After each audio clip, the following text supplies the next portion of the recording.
এদের সহযোগিতা এটা তো খুব ভালো।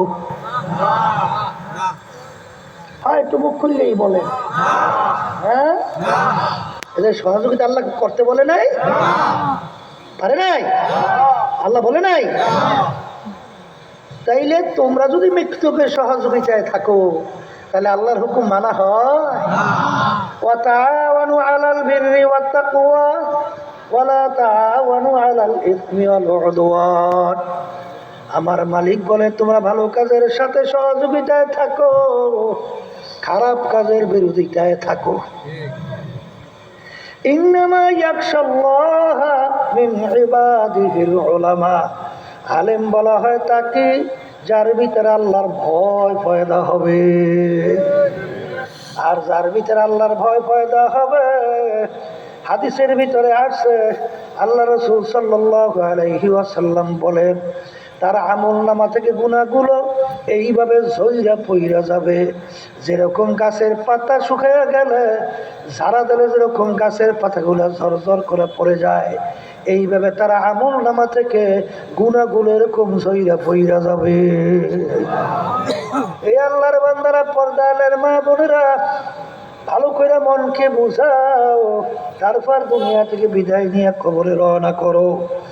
কারণ কি বাজার, আল্লাহর হাবিব সাল্লাল্লাহু আলাইহি ওয়াসাল্লাম কাফেররা যখন দেখলো যে মুহাম্মদ তার তো মিশন থেকে ফেরানো যায় না, তাহলে কিভাবে তাকে ফেরানো যায়, চলো আমরা যদি তাকে লোভনীয় কতগুলো প্রস্তাব দেই। এর ভিতরে একটা প্রস্তাব হলো, মুহাম্মদ সাল্লাল্লাহু আলাইহি ওয়াসাল্লাম তুমি কি চাও? তুমি কি আরবের নেতা হতে চাও? আমরা সিদ্ধান্ত নিয়ে আসছি তোমরাকে আমরা আরবের নেতা বানাইয়া দেব। তুমি কি চাও? আরবের ধনী হইতে চাও? তোমাকে আমরা ধনী বানাইয়া দেব, সিদ্ধান্ত নিয়ে আসছি। তুমি কি চাও? তুমি সুন্দরী, আরবের সবচেয়ে সুন্দরী মেয়েটাকে বিবাহ করতে চাও? আমরা সিদ্ধান্ত নিয়ে আসছি আরবের সবচেয়ে সুন্দরী মেয়েটাকে তোমার জন্য বিবাহের ব্যবস্থা করব।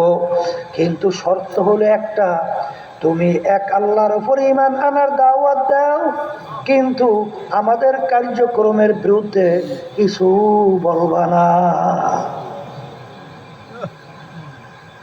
আল্লাহ রাসূল সাল্লাল্লাহু আলাইহি ওয়াসাল্লাম বলেন, হে কাফেররা, ভালো করে শুনে রাখিস, তোরা তো আমাকে বলছো নেতা বানাবি অথবা ধনী বানাবি, সুন্দরী মেয়ে বিবাহের ব্যবস্থা করবি।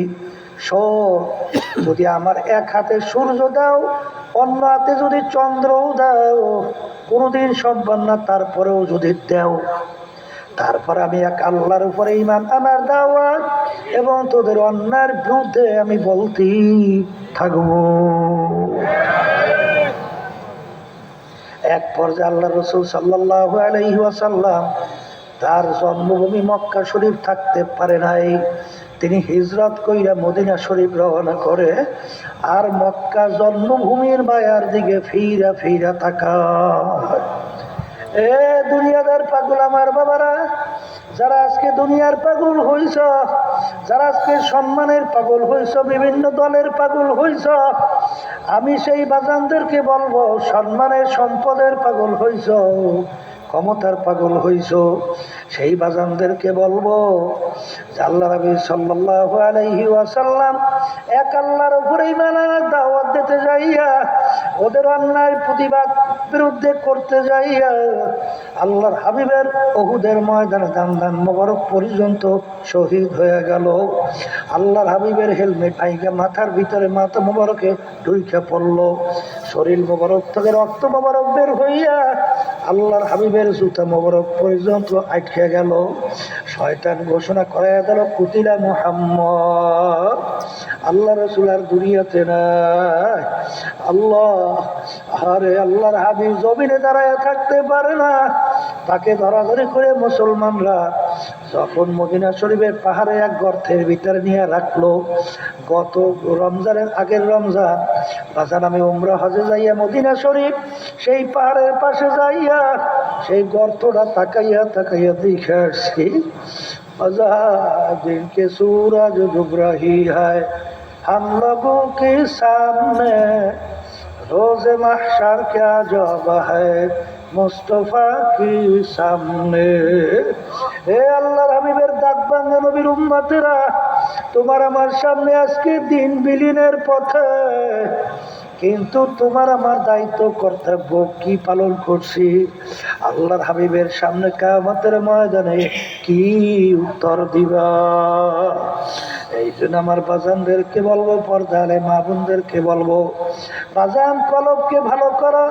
আল্লাহর ফজল যখন তোমার কলব ভালো হইয়া যাবে, তখন দেখবা তামাম দুনিয়াও যদি তোমার পায়ের উপরে ফেলানো হয়, আল্লাহর ফজল করমে তোমাকে ঈমান থেকে সরাতে পারবে না। এ দুনিয়াদার পাগল, কোন দুনিয়ার পিছনে পড়ছো? মাঝে মাঝে একটু চক্ষু বন্ধ করো, একটু মোরাকাবা করো, হাতে করছে তো দুনিয়া বে খবর হ্যায়, দুনিয়া কি নুমাইশ পর নজর হ্যায়।